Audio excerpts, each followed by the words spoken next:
गई इंदिये सुकाये जोगे वेदे कसाय नाणेय संयम दंसन लेसा भविया सम्मत सन्नी आहारे गुणजीवा पज्जती पाणा सन्नाय मग्गणा ओय उव ओगो वियकमसो बीसम तुपरुवणा भणिया झाणाविय पज्जाविय जाय कुलकोडी संजू आसव्वे गहनादिजेण भणिया कमेन 24 ठाणानी।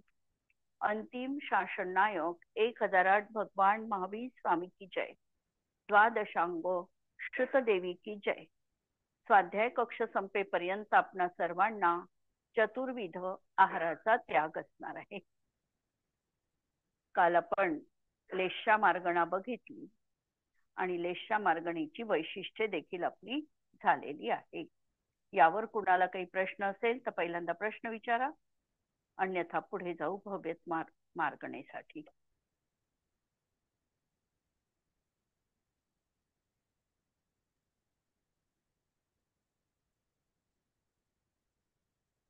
ठीक आहे, भव्यत्व मार्गणा आपण घेऊ आता। भव्य कुणाला म्हणायचं? ज्या जीवांना सम्यक्त्वादी पर्याय प्राप्त होण्याची योग्यता असते त्यांना भव्य असं म्हटलं जातं। भव्य हा पारिणामिक गुण आहे, याच्यामध्ये बदल होणं नाही। तो अनादी कालापासून अनंत काळपर्यंत एक जीव एखादा भव्यच राहील आणि जर तो अभव्य असेल तर अभव्यच राहील, कारण हा पारिणामिक भाव आहे आणि पारिणामिक भाव हा कर्मनिरपेक्ष असतो, त्यामुळे याला कोणत्याही प्रकारच्या कर्माची गरज भासत नाही। आणि पर्याय अपेक्षेने जेव्हा आम्ही भव्यत्वपणा बघतो तेव्हा त्याला त्याच्या गुणांची प्राप्ती होते की नाही, जे सम्यक दर्शन आहे ते त्याला प्राप्त होते की नाही, यावरून तो भव्य आहे की नाही हे ठरविल्या जातं। म्हणून ज्या जीवाला सम्यक्त्वादी पर्याय प्राप्त होण्याची योग्यता असते त्याला भव्य असं म्हणतात। भव्य मार्गणा भव्यत्व आणि अभव्यत्व या दोहोंच्या माध्यमातून जीवाचं अन्वेषण करणं याला भव्यत्व मार्गणा म्हणतात। भव्यत्व मार्गणेचे किती भेद आहेत? तर 2 भेद आहेत, एक भव्य आणि दुसरा अभव्य। भव्य जीवाला आम्ही 2-3 कॅटेगरी मध्ये बघू शकतो। जसा एखादा जीव निकट काळात मोक्षाला जाणार आहे त्याला आसन्न भव्य असं म्हटलं जातं किंवा निकट भव्य, की अगदी थोड्या कालावधीमध्ये तो जीव मोक्षाला जाणार आहे। एक दूर भव्य, आज तो मोक्षाला जाण्याच्या योग्यतेचा नाही पण कालांतराने त्याला सम्यक्त्वाची प्राप्ती होऊ शकते, तो दूर भव्य। आणि तिसरा दूराती दूर भव्य किंवा अभव्या समभव्य। भव्यता आहे पण तो मोक्षाला जाण्याच्या किंवा सम्यक दर्शन प्राप्त करण्याच्या योग्यतेने मात्र रहित आहे, असा जो जीव आहे तो अभव्य समभव्य म्हटल्या जाते। कारण निगोद राशीमध्ये असे कित्येक जीव विद्यमान आहे की ते भव्य आहे पण ते निगोद राशीतून कदापिही बाहेर पडू शकत नाही, असे जीव हे अभव्य समभव्य म्हटल्या जातात। आता अभव्य कुणाला म्हणायचं? तर ज्या जीवाला सम्यक्त्वादी पर्याय प्रगट करण्याची योग्यता नसते ते अभव्य जीव आहे। या मार्गणीची वैशिष्ट्ये: भव्य जीव हे एकेंद्रियापासून अयोगी केवली गुणस्थानापर्यंत असतात। पुढे मात्र त्यांना भव्य किंवा अभव्यपणा लावल्या जात नाही। स्वभावाची प्राप्ती झाली, 14व्या गुणस्थानात भव्य अभव्यपर्यंत संज्ञा दिली जाते, पुढे मात्र त्याला संज्ञातीत मानायचं आणि म्हणून सिद्ध अवस्थेमध्ये एक जीवत्व गुणच त्या ठिकाणी मांडलेला आहे पारिणामिक भावापैकी, बाकीचे भव्यपणा लावलेला नाही। दुसरं, अभव्य जीव पण निगोदी अवस्थेपासून एकेंद्रिय अवस्थेपासून संज्ञी पंचेंद्रिय पर्यंत असतात परंतु त्यांचं गुणस्थान मात्र पहिलंच राहतं. भव्य मार्गणेचे कथन ज्ञान, दर्शन, चारित्र्य, सुख यांच्या शक्तीच्या सद्भावात किंवा अभावात नसून त्या शक्तीची योग्यता आहे की नाही, पर्यायी ते प्रगट होते की नाही, यावर त्यांचं कथन अवलंबून आहे. भव्य जीव सिद्धत्व प्राप्त होण्याची योग्यता असताना सुद्धा काही जीव संख्यात वर्षात, काही जीव असंख्यात वर्षात, तर काही जीव अनंत वर्षात सिद्ध होतील, तर काही अनंत काळपर्यंत पण सिद्ध होणार नाही, जे अभव्य समभव्य आहे. भव्य जीव मिथ्या दृष्टी पण असू शकतो आणि सम्यक दृष्टी पण असू शकतो, पण सम्यक दृष्टी नियमाने भव्यच राहतात. मिथ्या दृष्टी भव्य पण असू शकतो आणि अभव्य पण असू शकतो, पण अभव्य जीव असेल तर तो नियमपूर्वक पहिल्या मिथ्या दृष्टी गुणस्थानातच असतात. अशा तऱ्हेने ही भव्यत्व मार्गणा आपण बघितली. मला वाटते यावर काही प्रश्न तर कुणाला उठायला नको, आणि त्यामुळे आपण पुढे जाऊ सम्यक्त्व मार्गणेमध्ये. सम्यक्त्व मार्गणा जीवाचा जो स्वभाव आहे, श्रद्धा गुणाचा समीचीन पर्याय, याचं नाव आहे सम्यक्त्व. श्रद्धा गुण आजही आमच्या जीवनात आहे, परंतु मिथ्यात्व कर्माच्या उदय असताना आमची श्रद्धा विपरीत आहे, म्हणून हा श्रद्धा गुण समीचीन न होता विपरीत रूपाने परिणमलेला दिसतो. जेव्हा याचा समीचीन पर्याय प्राप्त होतो, तेव्हा जीवाचा सम्यक्त्व स्वभाव श्रद्धा गुणाची समीचीन पर्याय त्याला प्राप्त झाली असं म्हटलं जातं, आणि हीच आहे सम्यक्त्व जीवाचं स्वभाव, श्रद्धा गुणाची समीचीन पर्याय, निर्मल पर्याय. आणि ही प्रगट झाली असताना जीवाला सात तत्व, पंचपरमेष्ठी, देवशास्त्र, गुरु यांचं यथार्थ स्वरूप समजतं, किंवा जसं समयसार मध्ये सांगितलं की सात तत्वांची भूतार्थ पद्धतीने श्रद्धा म्हणजे सम्यक दर्शन. रत्नकरण शावकाचार मध्ये श्रद्धाणम परमार्थानाम आप्ता गम तपोभृताम त्रिमूढा पोढमष्टांगम सम्यक दर्शनम अस्मयम असं सम्यक दर्शनाचं, सम्यक्त्वाचं लक्षण समंतभद्र आचार्यांनी रत्नकरण शावकाचार मध्ये ठेवलं. सात तत्वांवर श्रद्धा ठेवणं, खऱ्या देवगुरु शास्त्रावर तीन मूढतांनी रहित, आठ अंगांनी सहित, आठ प्रकारच्या मदांनी रहित अशी श्रद्धा ठेवणे म्हणजे सम्यक दर्शन आहे, हे रत्नकरण शावकाचार मध्ये समंतभद्र आचार्य म्हणतात. कुंदकुंद आचार्य समयसार मध्ये मात्र म्हणतात की भूतार्थ पद्धतीने सात तत्वांवर श्रद्धा ठेवणे. आणि मग आम्हाला प्रश्न पडतो, भूतार्थ पद्धती कोणती आहे? तर थोडक्यात भूतार्थ पद्धती याचा अर्थ सात वेगवेगळे भेद न बघता सातही तत्वांमध्ये एक शुद्ध आत्मा बघणं, याला म्हणायची भूतार्थ पद्धती. नवतत्वगते वेपी एकत्व न मुंचती. नवतत्वांमध्ये आमची ज्ञान गेलं तरी देखील जे ज्ञान एकत्वाला कधी सोडत नाही, आत्म्याच्या या कुंटीपाशी हे ज्ञान घट्ट बंधन रूपाने जे राहतं, म्हणजेच भूतार्थ पद्धतीने एक आत्मतत्वावर आणि शुद्ध आत्मतत्वावर जो श्रद्धा करतो, त्याचं नाव आहे सम्यक दर्शन. व्यवहाराने सम्यक दर्शनाचे अनेक भेद प्रभेद सांगितले जातील. सम्यक दृष्टी जीव कसा असतो, सम्यक दृष्टीच्या जीवनात बाह्यतः काय चिन्ह प्रगट होतं, तर तो अष्ट गुणांनी युक्त असतं. निशंकित, निकांक्षित आदी 8 गुण त्याच्या जीवनात असतात. तो 3 मूढतांनी रहित असतो, किंवा 8 प्रकारचे गर्व त्याच्या जीवनात नसतात, असं हे सम्यक दर्शनाचं व्यवहार स्वरूप सांगितलेलं आहे.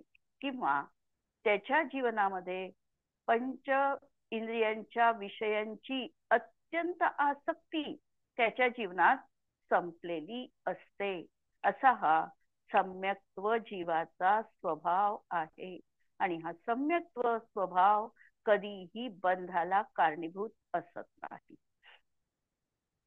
म्हणून शुद्ध आत्मतत्वाची अशी ही प्रतीती भूतार्थ पद्धतीने श्रद्धा याला सम्यक्त्व म्हटल्या जातं.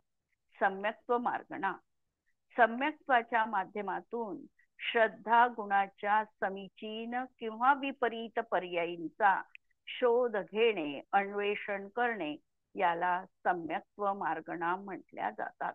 म्हणजे सम्यक्त्वाचं माध्यम घेतलं, पण श्रद्धा गुणाच्या समीचीन पर्यायी किंवा विपरीत पर्यायी किंवा मिश्र पर्यायी या सगळ्या ज्याच्यामध्ये गर्भित आहे ती आहे आमची सम्यक्त्व मार्गणा. सम्यक्त्व मार्गणेचे 6 भेद आहेत. पहिल्यांदा मिथ्यात्व, सासाधन, मिश्र किंवा सम्यक मिथ्यात्व, उपशम सम्यक्त्व, क्षायोपक्षमिक सम्यक्त्व किंवा वेदक सम्यक्त्व आणि क्षायिक सम्यक्त्व असे हे सम्यक्त्व मार्गणेचे 6 भेद आहेत. या 6 भेदांपैकी पहिला भेद मिथ्यात्व. मिथ्यात्व ही श्रद्धा गुणाची विपरीत परिणती आहे. श्रद्धा गुणाचा हा विपरीत भाव जीवनात असताना जीव 4 गोष्टी त्याच्या जीवनात अपरिहार्यपणे दिसतो. एक म्हणजे तो परकर्तृत्व घेतो, दुसरी परभोक्तृत्व घेतो, तिसरा त्याच्या जीवनात अहंकार रूप परिणाम असतो आणि परवस्तूविषयीचा ममकार रूप भाव त्याच्या जीवनात असतो. म्हणून परकर्तृत्व, परभोक्तृत्व, अहंकार आणि ममकार या 4 गोष्टी ज्या ठिकाणी प्रामुख्याने दिसतात असा हा मिथ्यात्वाचा भाव, मिथ्यात्व कर्माचा उदय असताना जीवाला होतो. आणि व्यवहाराच्या बाबतीत बघितलं तर त्याची खऱ्या देवगुरु शास्त्रावर श्रद्धा नसते, विपरीत श्रद्धा असते. आत्मप्रतीती त्याच्या जीवनात असत नाही. परपदार्थांमध्ये तो आत्मत्व बुद्धी करतो. शिवाय देह म्हणजेच मी आहे अशा प्रकारची देहाप्रती ममत्व बुद्धी त्याची असते. विषयांमध्ये तो सुख मानतो. अनुकूल किंवा प्रतिकूल संयोगांना इष्ट अनिष्ट आहे असं समजतो.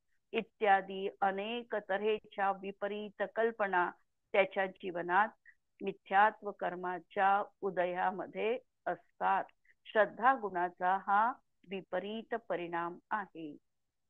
मिथ्यात्व गुण म्हणजे मिथ्यात्व सम्यक्त्व हे पहिल्याच गुणस्थानात आहे.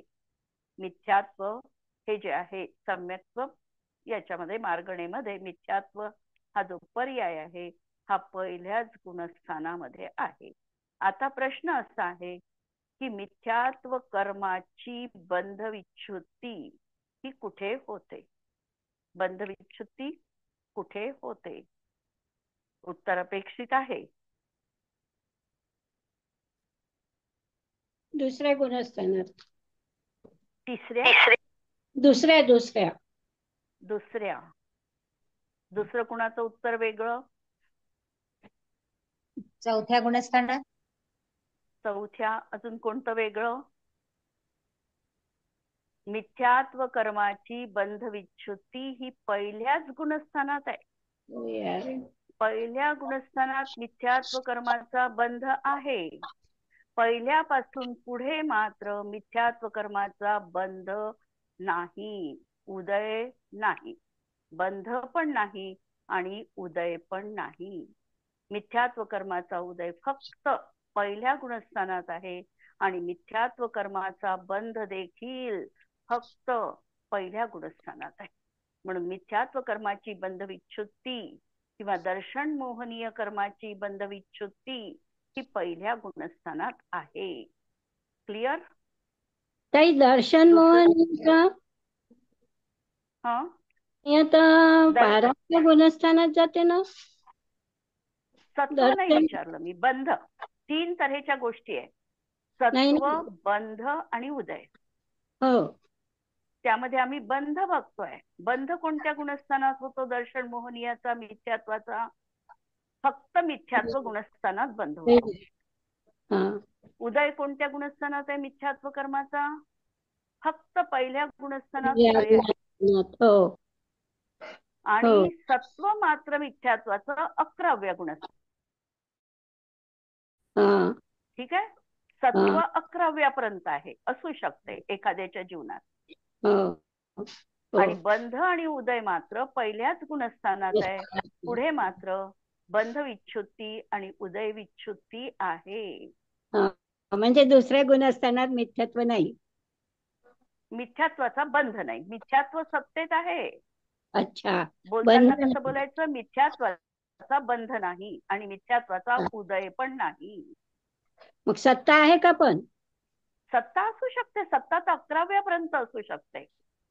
मिथ्यात्वाची सत्ता, सत्व 11व्यापर्यंत असू शकते. अच्छा. म्हणून 3 गोष्टी अलग आहेत. बंध नाही सत्ता होत तिथे आता. सत्ता उदय आणि सत्ता उदय बंध, आणि हा बंध बंध, उदय आणि सत्ता. सत्ता. हा बरोबर. हो हो तर म्हणून मिथ्यात्व कर्माचा बंध फक्त पहिल्या गुणस्थानात आहे. पुढे मिथ्यात्व कर्माचा बंध नाही, उदय पण नाही. आणि मिथ्यात्व कर्माचा उदयामध्ये जीवाची विपरीत मान्यता होते. पहिलं मिथ्यात्व सम्यक्त्व संपलं. दुसरं सासाधन. सासाधन हे दुसऱ्या नंबरचं म्हणजे भाव आहे. सम्यक्त्व मार्गणे मधला दुसरा भेद आहे. सासाधन गुणस्थान किंवा सासाधन सम्यक्त्व कशाला म्हणायचं? तर पहिल्यांदा व्याख्या आहे का, की प्रथमोपशम सम्यक्त्वाचा काळ कमीत कमी एक समय किंवा जास्तीत जास्त 6 आवली शिल्लक असताना अनंतानुबंधी 4 कषायांपैकी एका कषायाचा उदय आला असताना तो सम्यक्त्वाची विराधना करतो, सम्यक्त्वापासून च्युत होतो, तेव्हा त्याचं गुणस्थान दुसरं सासाधन म्हटल्या जातं. प्रश्न आहे, एखादा क्षायोपक्षमिक सम्यक्त्व त्याच्या जीवनात आहे, तर त्याला उतरताना कोणते गुणस्थान होतील? चौथं. चौथ्यात तर तो आहे, क्षायोपक्षमिक आहे. चौथं गुणस्थान तर त्याला आत्ता आहे. क्षायोपक्षमिक सम्यक्त्व असल्यामुळे तो आता खाली पडतो आहे, उतरतो आहे. तर त्याला कोणतं गुणस्थान होईल? पहिलंच. तो पहिलं आणि तिसरं. दुसरं आणि तिसरं. ती उतरताना तिसऱ्यात नाही जात. उतरताना तिसरं. तिसऱ्यामध्ये नाही जात ना. हा. आला तर तो पहिल्याच गुणस्थानात येईल. आता पहिल्याच दुसऱ्यात दुसऱ्यात नाही येत का? येईल ना, दुसऱ्यात येईल. उतरतानाच होणार आहे दुसरं गुणस्थान. नाही. आता पहा, क्षायोपक्षमिक सम्यक्त्वी हा दुसऱ्या गुणस्थानात येत नाही. व्याख्येमध्ये आपण बघितलं, प्रथमोपशम सम्यक्त्वाचा काळ त्याचा शिल्लक असताना. क्षायोपक्षमिक सम्यक्त्वाजवळ असा कालावधी शिल्लक सम्यक्त्वाचा नसतो. त्याच्यामुळे तो क्षायोपक्षमिक सम्यक दृष्टी आला तर डायरेक्ट तिसऱ्यात येऊ शकतो. तो येऊ शकतो याचा अर्थ सम्यक्त्व मिथ्यात्वाचा जर त्याला उदय आला तर येऊ शकतो, पण दुसऱ्यात मात्र तो येत नाही. तो प्रथमोपशम सम्यक्त्ववाला फक्त दुसऱ्यात येऊ शकतो, कारण त्याचा सम्यक्त्वाचा अंतरायाम मोठा असतो. तो जर सम्यक्त्वात स्थिर राहिला असता तर त्यांनी 6 आवली आणखी सम्यक्त्व अनुभवलं असतं. परंतु जास्तीत जास्त 6 आवली किंवा कमीत कमी एक समय शिल्लक राहिला असताना त्याला मध्येच मिथ्यात्वाचा नाही तर अनंतानुबंधी चतुष्कापैकी एकाचा उदय येतो. आणि अनंतानुबंधी प्रकृती आपण कशाय मार्गणेमध्ये बघितली की ही प्रकृती द्विघातकी आहे. हिचा उदय आला तर ती सम्यक्त्वाचरण चारित्र स्थिर राहू देत नाही आणि श्रद्धा देखील विपरीत बनते. म्हणून तो दुसऱ्या गुणस्थानात सासाधन गुणस्थानात येतो.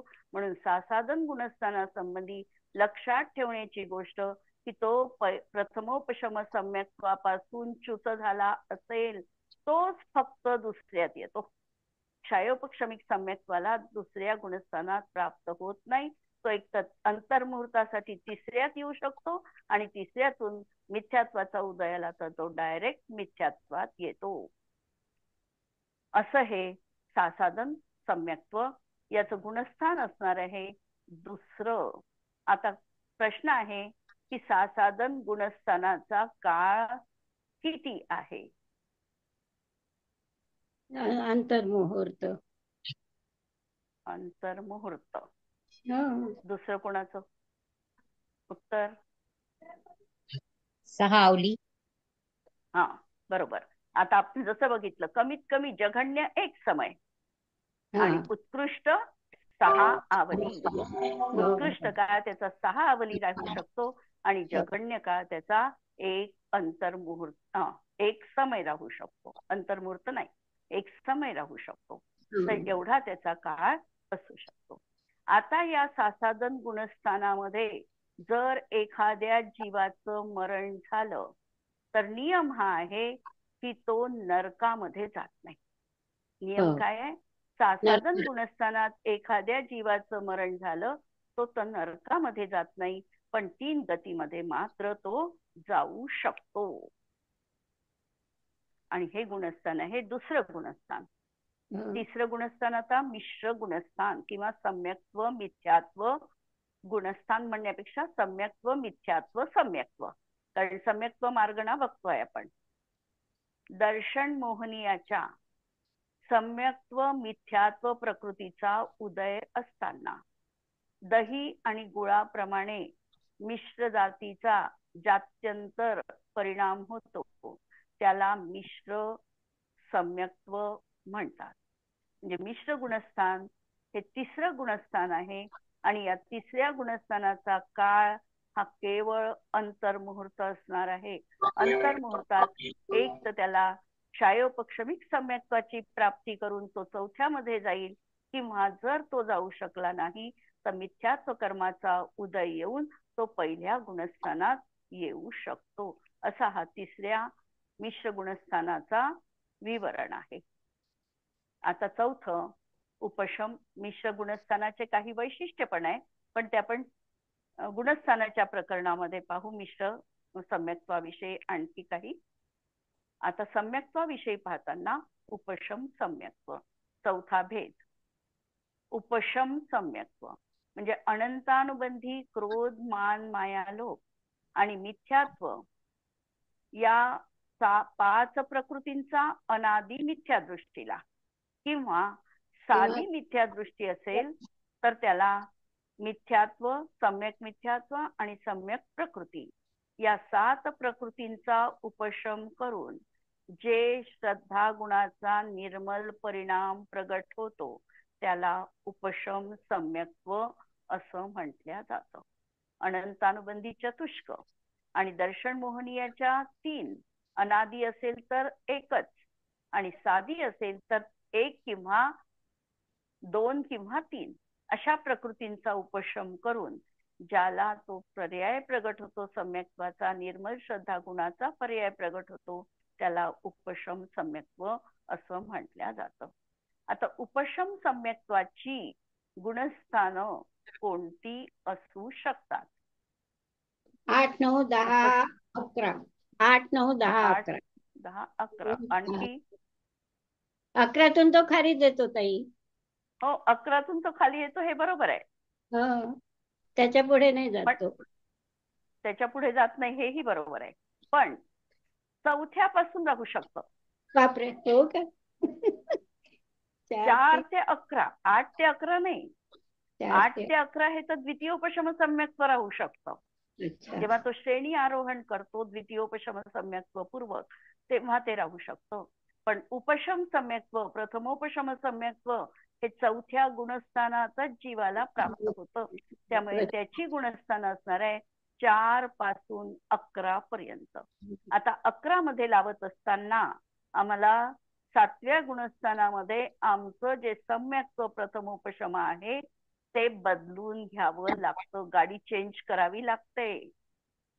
पहिल्यांदा आम्ही ज्या गाडीमध्ये प्रथमोपशम सम्यक्त्वाच्या गाडीत बसलो आहे ती गाडी पुढे श्रेणी चढताना उपयोगी पडत नाही, म्हणून ते सम्यक्त्व द्वितीयोपशम सम्यक्त्वात परिवर्तित करून त्याला 11 गुणस्थान पर्यंत जाता येतं.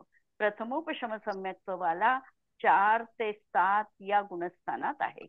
क्लिअर? 4 ते 7. 4 ते 7 मध्ये प्रथमोपशम आणि द्वितीयोपशम सम्यक्त्वाच्या अपेक्षेने जर आम्हाला गुणस्थानं लावायची असतील तर 7व्यापासून 11व्यापर्यंत आणि उत्तरतांनाच्या अपेक्षेने द्वितीयोपशम सम्यक्त्व 4थ्यापर्यंत पण असू शकतं. सम्यक्त्व मार्गणेची वैशिष्ट्ये बघू तेव्हा आणखी डिटेल याचं प्रकरण आपण पाहू शकू. सध्या अगदी तोंड ओळख म्हणून हा आपला भाव प्रकार सुरू आहे. नंतरचं सम्यक्त्व आहे क्षयोपक्षमिक सम्यक्त्व. क्षयोपक्षमानी होणारं सम्यक्त्व. क्षयोपक्षमानी होणारं म्हणजे 4 अनंतानुबंधी आणि दर्शन मोहनीयाच्या 3 प्रकृती यांच्या क्षयोपक्षमानी प्राप्त होणारं जे सम्यक्त्व आहे त्याला क्षयोपक्षमिक सम्यक्त्व म्हटल्या जातं. आता या प्रथमोपशम सम्यक्त्व प्रथमोपशम सम्यक्त्व हे आता आपण क्षयोपक्षमिक बघतो आहे. तर क्षयोपक्षमिक सम्यक्त्वामध्ये कर्माच्या क्षयोपक्षमाची अपेक्षा असताना जे सम्यक्त्व प्रगट झालं ते क्षयोपक्षमिक सम्यक्त्व आहे. आणि याची जर आम्हाला पर्टिक्युलरली व्याख्या बघायची असेल तर वर्तमान काळी उदय येण्यायोग्य अनंतानुबंधी क्रोध मान माया लोभ मिथ्यात्व आणि सम्यक मिथ्यात्व या 6 प्रकृतींचा उदयाभावी क्षय. भविष्यकाळीत उदयात येण्यायोग्य या 6 प्रकृतींचा सद्वस्थारूप उपशम आणि वर्तमान काळामध्ये सम्यक प्रकृती या देशघाती स्पर्धकांचा उदय असताना जे सम्यक्त्व जी श्रद्धा गुणाची पर्याय जीवाला प्राप्त होते ते क्षयोपक्षमिक सम्यक्त्व आहे. यामध्ये दर्शन मोहनीयापैकी सम्यक प्रकृतीचा उदय विद्यमान असतो, परंतु सम्यक्त्व प्रकृतीच्या उदयानी क्षयोपक्षमिक सम्यक्त्व आहे हे वाक्य बरोबर नाही. बऱ्याच वेळेला असं म्हटलं जातं की सम्यक प्रकृतीच्या उदयात जे सम्यक्त्व आहे ते क्षयोपक्षमिक सम्यक्त्व आहे, पण असं नसून 6 प्रकृतींच्या क्षयोपक्षमामध्ये क्षयोपक्षमिक सम्यक्त्व आहे आणि सम्यक प्रकृतीच्या उदयामध्ये जीवाला चल मल आणि अगाड हे दोष उत्पन्न होतात. त्याच्या सम्यक्त्वामध्ये जशी पाहिजे तशी निर्मलता राहत नाही, किंचित समलता किंवा किंचित कंपपणा असतो. म्हणून हे सम्यक्त्व अशा प्रकारे चल मल अगाड दोषांनी सहित आहे. पण यामुळे आमचा श्रद्धा गुण मात्र पूर्णपणे झाकल्या गेला नाही. अंशिक रूपाने हा आमच्या जवळ विद्यमान आहे आणि आमची ती श्रद्धा समीचीन आहे. फक्त मनामध्ये भाव कधी कधी असा राहू शकतो की पार्श्वनाथ स्वामी संकट दूर करू शकतात, शांतीनाथ भगवान शांती देऊ शकतात, किंवा हे माझं मंदिर आहे, ही मी मूर्ती प्रतिष्ठित केलेली आहे, अशा प्रकारचा काहीसा भाव सकंपपणा मलपणा अगाढपणा राहू शकतो. हे सम्यक प्रकृतीचं कार्य आहे आणि असं हे क्षयोपक्षमिक सम्यक्त्व जीवाला 4 ते 7 गुणस्थानापर्यंत असू शकतं. पुढे मात्र क्षयोपक्षमिक सम्यक दृष्टी जाऊ शकत नाही. 7 त्याची लिमिट आहे. 7च्या पुढे क्षयोपक्षमिक सम्यक दृष्टी जीव जाऊ शकत नाही. आणि शेवटचं सम्यक्त्व आहे क्षायिक सम्यक्त्व. अनंतानुबंधी 4 आणि दर्शन मोहनीयाच्या 3 प्रकृतींचा क्षय झाल्याने जे सम्यक्त्व प्राप्त होतं हे क्षायिक सम्यक्त्व आहे. आणि हे देखील क्षायिक सम्यक्त्व कोणत्या गुणस्थानापासून प्राप्त होऊ शकतं? क्षायिक सम्यक्त्व कोणत्या गुणस्थानात जीवाला? 4थ्या गुणस्थानापासून 14व्या गुणस्थानापर्यंत. 14व्या कशाला? पुढे पण अनंत पुढे पण नाही, गुणस्थान म्हटले ना, म्हणून 14वा हो 14 पर्यंत आहे. आणि पुढे सिद्ध पुढे पण आहे. पर्यायीही राहणार आहे. म्हणजे चौथ्यामध्ये हे गुण क्षायिक सम्यक्त्व जीवाला प्राप्त होऊ शकतं. फक्त क्षायिक सम्यक्त्व प्राप्त करण्यासाठी काही अटी असाव्या लागतात. पहिली अट, क्षायिक सम्यक्त्व कुणाला प्राप्त होते? पहिली कंडिशन, तो भव्य असला पाहिजे, तो भव्य असला पाहिजे. ठीक आहे. त्याचा जन्म दुसरं, कर्मभूमीत झाला पाहिजे त्याचा जन्म कर्मभूमीतला पाहिजे. तिसरं, जिनेंद्र देवाच्या पादमूलापाशी त्याचं काय म्हणतात, बरोबर आहे का? म्हणजे क्षायिक, बरोबर आहे. क्षायिक सम्यक्त्व होताना जिनेंद्र भगवंतांचं केवली किंवा श्रुत केवलीचं चरण सानिध्य मिळालं पाहिजे. नंतर कर्मभूमिष्ठ पाहिजेच तो, परंतु चतुर्थ गुणस्थानातच केवली श्रुत केवलींचं सानिध्य मिळतं. म्हणून चतुर्थकालीन जीव पाहिजे, कर्मभूमी जीव. पुरुष वेदीच पाहिजे. स्त्रीला क्षायिक सम्यक्त्वाची प्राप्ती होत नाही. असे त्या ठिकाणी क्षायिक सम्यक्त्वासाठी काही नियम आहे. आणि क्षायिक सम्यक्त्वासाठी कोणत्या सम्यक्त्वातून क्षायिक सम्यक्त्वाची प्राप्ती होते? मिथ्यात्व, सासादन, मिश्र, उपशम, क्षायोक्षमिक या 5 पैकी कोणत्या सम्यक्त्वातून क्षायिक सम्यक्त्वाची प्राप्ती होते? क्षयोक्षमिक सम्यक्त्वातून. क्षयोक्षमिक सम्यक्त्वातून क्षायिक सम्यक्त्वाची त्याला प्राप्ती होते. म्हणजे तो पहिल्यांदा क्षयोपक्षमिक सम्यक दृष्टी असावा लागतो. क्षयोपक्षमिक सम्यक दृष्टी असताना जेव्हा तो तीर्थंकरांच्या केवली किंवा श्रुत केवलींच्या पादमूलाजवळ आहे, तेव्हा सर्वप्रथम तो 3 करण करतो. अधःकरण, अपूर्वकरण आणि अनिवृत्तीकरण. आणि अनंतानुबंधीची 4ची विसंयोजना करतो. विसंयोजना केल्यानंतर अंतर्मुहूर्त पर्यंत विश्राम करून परत 3 करण प्रारंभ करतो. अधःकरण, अपूर्वकरण आणि अनिवृत्तीकरण. आणि त्यानंतर मिथ्यात्व कर्म जे आहे ते सगळंच्या सगळं कर्म सम्यक मिथ्यात्वात परिवर्तित करतो. सम्यक मिथ्यात्वात परिवर्तित केल्यानंतर ते सगळं सम्यक मिथ्यात्वाचं जे काही द्रव्य आहे ते सम्यक प्रकृती रूपाने परिणमित करतो. आणि जेव्हा सत्तेमधलं संपूर्ण दर्शन मोहनीय म्हणजे मिथ्यात्व आणि सम्यक मिथ्यात्व या प्रकृती सम्यक प्रकृती रूपाने परिवर्तित होईल, त्यावेळेला तो कृतकृत्य वेदक म्हटल्या जातो. आणि हा कृतकृत्य वेदक झाल्यानंतर सम्यक प्रकृतीचा उदयात ती कर्म प्रकृती फळ देऊन निर्जरित होते आणि हा जीव क्षायिक सम्यक दृष्टी बनतो. जेव्हा हा कृतकृत्य वेदक होतो, या कृतकृत्य वेदक अवस्थेमध्ये त्याचं मरण संभवू शकतं. जर त्याची आयु तिथे पूर्ण झाली असेल तर तो मरणाला पण प्राप्त होऊ शकतो. पण मरणाला प्राप्त होत असताना तो नरकायूचा जर त्यांनी प्रथम बंध केला असेल तर तो पहिल्या नरकात जातो. जर त्यांनी तिर्यंच्या आयुचा पहिल्यांदा बंध केला असेल तर तो भोगभूमीच तिर्यंच होऊन तिथे क्षायिक सम्यक्त्व प्राप्त करतो. जर त्यांनी मनुष्य आयुचा बंध प्रथम केला असेल तर तो भोगभूमीच मनुष्य बनतो. आणि जर त्यांनी देवायुचा बंध केला असेल तर तो वैमानिक जातीचे देव बनतो. अशा तऱ्हेने क्षायिक सम्यक्त्व हे आपण बघितलं. याची वैशिष्ट्ये उद्याला बघू. आत्ता कुणाला काही प्रश्न असेल तर विचारू शकता एवढ्या भागावर.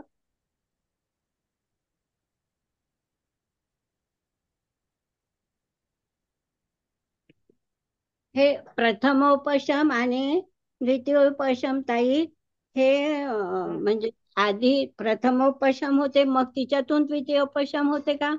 नाही नाही नाही. प्रथमोपशम सम्यक्त्व हे पहिल्यांदा तर अनादि मिथ्या दृष्टीला सर्वप्रथम होईल ते प्रथमोपशमच होईल. पण प्रथमोपशम म्हणजे पहिल्यांदा झालं ते प्रथमोपशम, दुसऱ्यांदा होईल ते द्वितीयोपशम असं नाही. द्वितीयोपशम सम्यक्त्व हे नियमपूर्वक उपशम श्रेणी चढण्याला सन्मुख असलेल्या जीव 7व्या गुणस्थानात क्षयोपशमिक सम्यक्त्वातून जे प्राप्त करतो ते द्वितीयोपशम सम्यक्त्व आहे. अनेक तऱ्हेनी प्रथमोपशम सम्यक्त्व आणि द्वितीयोपशम सम्यक्त्वात फरक आहे, अनेक तऱ्हेचा फरक आहे. त्याच्यामुळे 2 एक नाही आहे. याची गुणस्थानं 7व्यापासून सुरुवात आहे आणि उतरताना 4थ्यापर्यंत आहे. उपशम सम्यक्त्वाची चढताना 4, 5, 7 अशी आहे.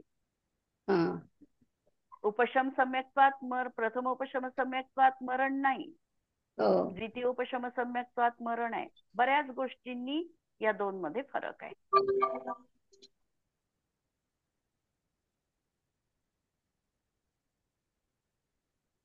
ठीक आहे.